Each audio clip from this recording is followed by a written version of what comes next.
இப்போ வந்து மாசம் மாசம் எங்களுக்கு வந்து தொந்தரவு கொடுக்குறாங்க பக்கத்து வீட்டுக்காரவங்க. பக்கத்து வீட்டுக்காரவங்க தான் இதுக்கு ஃபுல் அண்ட் ஃபுல்லாக காரணம். பக்கத்து வீட்டுக்காரவங்களுக்கு நாங்கள் திங்கிற சொத்தெல்லாம் மண்ணெளி வச்சிருக்கோம். அவங்களுக்கு வந்து அவங்களுக்கு என்ன பிரச்சனைன்னு தெரியல. போய் போய் போய் அதிகாரிகளுக்கு பணத்தை கொடுத்து கூட்டிட்டு வந்துடுறாங்க. இங்க வந்து அதிகாரிவோ எங்கள்கிட்ட உள்ள வந்து ஒண்ணு பேசுறாங்க, வெளியில போய் ஒண்ணு பேசுறாங்க. நாங்க எதை நம்புறது, எதை நம்பாம இருக்கிறது? இது என்ன தப்பான விஷயமா? கள்ளக்கடத்தல் பண்றோமா, கஞ்சா விற்கிறோமா, இல்ல எதுவும் தவறான பாதையில செஞ்சுக்கிட்டு இருக்கோமா? எங்களுக்கு வந்து ஏன் இவ்வளவு டார்ச்சர்? இந்த டிபார்ட்மெண்ட்னு சொல்றாங்க, கால்நடை டிபார்ட்மெண்ட்னு சொல்றாங்க.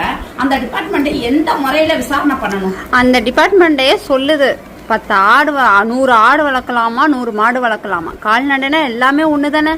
அப்ப இதுங்க யாரு? அப்ப எதுக்கு அவங்க கால்நடை டிபார்ட்மெண்ட்லன்னு ஒண்ணு வச்சுட்டு இருக்காங்க? அவங்க ஆடு மாடுக்கு மட்டும் நாங்க டிபார்ட்மெண்ட் சொல்ல வேண்டியதானே. டாக்குங்களுக்குன்னு அவங்க ஏன் வராங்க? அதுவும் வரக்கூடாது. டாக்குங்களுக்குன்னு வரவும் கூடாது. ஆடு மாடுக்கு பிரச்சனை நான் மட்டும்தான் போகணும். நான் ஆடு மாடுக்கு தான் நான் பார்ப்பேன், நாய்ங்களுக்கு நான் பார்க்க மாட்டேன்னு சொல்லிடணும் அவங்க. நாங்க வந்து செய்யறத கவர்மெண்ட் செய்யற வேலையை நாங்க செஞ்சுட்டு இருக்கோம். அப்படி இவர் வந்து என்னைய வான் பண்றவரு, அதே இவர் டிபார்ட்மெண்ட் ஃபுல்லா எல்லாரும் தமிழ்நாட்டில் உள்ள அனைத்து டிபார்ட்மெண்ட்டும் சேர்ந்து இந்த ஜீவங்களை பாதுகாக்க வேண்டியதானே. இந்த ஜீவங்களுக்கு நல்ல ஒரு இடத்த தேர்ந்தெடுத்து மாவட்டத்துக்கு மாவட்டம் என்னகிட்ட மட்டும் வந்து சொல்றாங்கல்ல, எத்தனையோ இன்ச்சுக்கு இத்தனையோ அடிக்கு எத்தனையோ அடி ஒரு டாக்குக்கு இருக்கணும்னு. அதே அடி டாக்குக்கு நீங்க தேர்ந்தெடுத்து இந்த மாவட்டத்துக்கு ஒவ்வொரு இடம் அதுகளுக்கு எடுத்து செயல்படுத்த வேண்டியதானே.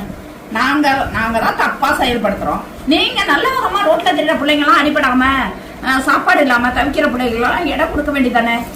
எதுக்கு நீங்க என்ன வந்து இவ்வளவு நோண்டு, இவ்வளவு கரைச்சல், இவ்வளவு பிரச்சனை, அவங்களுக்கு சப்போர்ட் பண்ணிக்கிட்டு எங்களை வந்து தேவையில்லாம வீட்டை உடைப்பேன், புல்டோசர் வச்சு வீட்டை இடிச்சிருவேன் அப்படின்னு சொல்லிட்டு போறாரு.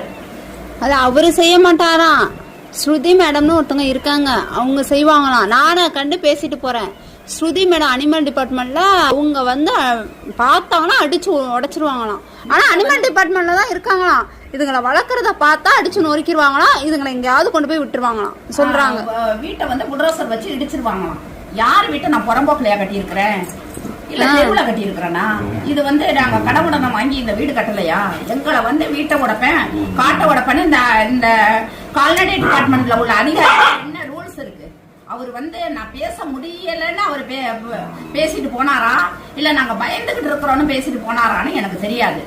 என் வீட்டை உடைப்பேன், என் புல்டோசர் வச்சு வீட்டை உடைப்பேன்னு சொன்னதுக்கு இதுக்கு என்ன காரணம், இதுக்கு என்ன வழினே தெரியாது. எல்லா ரெக்கார்டுமே நம்ம கேமராவில் இருக்கு. நம்ம சிசிடிவி ஃபுட்டேஜ் நம்ம எடுத்துக்கலாம், யார் வந்தாலும் எடுத்தும் கொடுப்போம் நாங்க.